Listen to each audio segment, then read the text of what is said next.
आणि आताच्या घडीची आणखीन एक महत्त्वाची बातमी आपल्या समोर आहे। छगन भुजबळ पलटलेत। मंत्रिमंडळ बैठकीला ते हजर राहिले। बैठकीनंतर भुजबळ आणि फडणवीस यांची भेट झाली।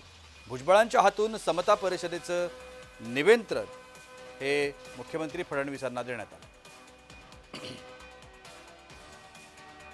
छगन भुजबळ हे मंत्रिमंडळ बैठकीला हजर राहतील की नाही याबद्दलच्या चर्चा रंगलेल्या होत्या, कारण मराठा समाजासंदर्भातला शासनाने काढलेला जो आदेश आहे त्याला भुजबळांचा विरोध होता आणि या विरोधानंतर भुजबळ मंत्रिमंडळ बैठकीला येतील की नाही अशी शंका व्यक्त केली जात होती। मात्र ते बैठकीला हजर राहिले आणि त्यांनी मुख्यमंत्र्यांची भेट घेतली।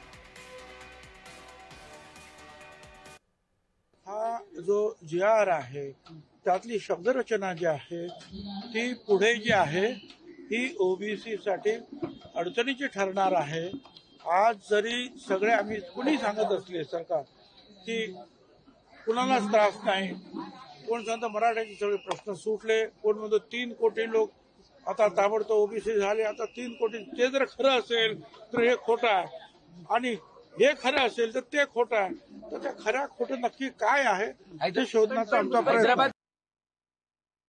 मुख्यमंत्री देवेंद्रजी, मी स्वतः